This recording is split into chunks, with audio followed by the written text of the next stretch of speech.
ఇళ్లలో ఎంతమంది అయితే పెట్టుకుంటూ ఉంటారో వినాయకుడి విగ్రహం పెట్టి పూజ చేస్తారో, మనం హైదరాబాద్లో ముఖ్యంగా నార్త్ సైడ్ ఎంతైతే అంగరంగ వైభవంగా చేసుకుంటారో హైదరాబాద్ లో కూడా అంతకు మించి చేసుకుంటున్నారు ఈ మధ్య కాలంలో. ప్రతి ఒక్కళ్ళు విగ్రహాలు పెట్టడం, ఇంటి ముందర మండపం పెట్టడం చేస్తూ ఉంటారు. అలాంటి వాళ్ళు పాటించవలసిన నియమాలు ఏంటి? తప్పకుండా తెలియజేస్తాను. ఆర్బీసీ ఆధ్యాత్మిక ఛానల్ వీక్షిస్తున్న ప్రేక్షకులందరికీ శ్రీమాత్రే నమః. చాలా మంచి ప్రశ్న అడిగారమ్మా. మండపాలు, వినాయకుడు. అసలు ఈ మండపాలు అనే వ్యవస్థ తీసుకొచ్చింది మహారాష్ట్రలో ఉన్నటువంటి బాల్ గంగాధర్ తిలక్ గారు.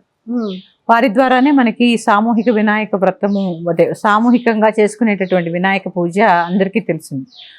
ఆయన ఎందుకు పెట్టారు అంటే మన ధర్మం కోసం, మన జాతి రక్షణ కోసం ఆ రోజు ప్రారంభిస్తే మనలో ఇంత ఐకమత్యం ఉంది అని చాటి చెప్పడానికి ఆయన ఆ రోజు అది పెట్టారు. కానీ ఇప్పుడు మనకి చూడండి, పూర్వం కొన్ని 10 సంవత్సరాల క్రితం తీసుకుంటే కాలనీకి ఒక గణపతి ఉండేవారు.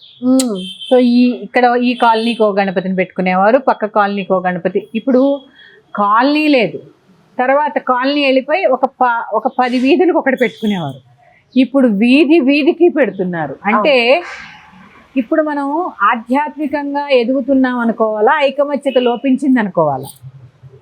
ఎగ్జాక్ట్లీ. మన హిందూ ధర్మము యొక్క ఐక్యత లోపించింది అనుకోవాలా?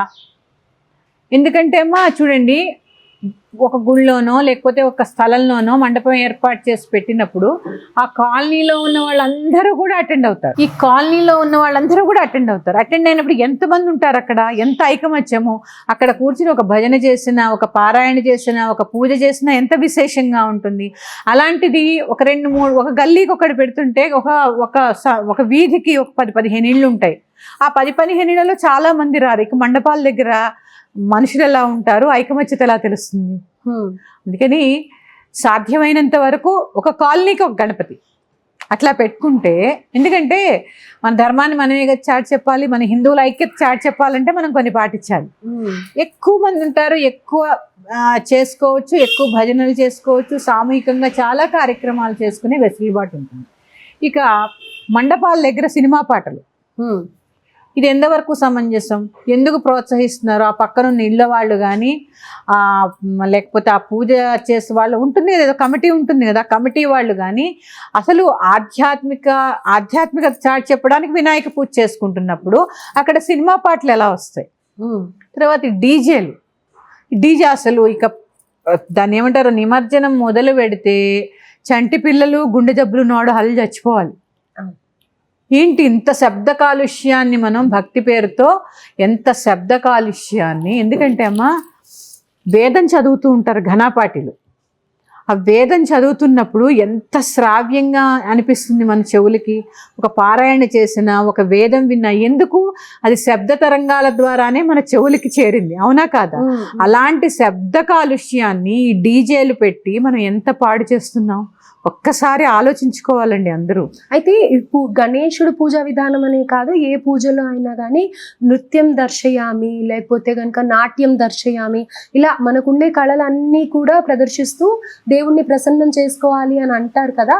ఆ విధంగా ఇలా చేస్తున్నారు అని అనుకోవచ్చా? కానీ దానికి కూడా ఒక లిమిట్ ఉండాలా? నృత్యం దర్శయామి అంటే ఇప్పుడు భరతనాట్యం ఎంతమంది చేయిస్తున్నారు, బ్రేక్ డాన్స్ ఎందుకు చేస్తున్నారు? నృత్యం దర్శయామి అంటే మన సంస్కృతిలో ఏదుందో ఆ నాట్యం ప్రదర్శించాలి అంతే తప్ప నిన్ను బ్రేక్ డాన్స్ చేయమని చెప్పారా?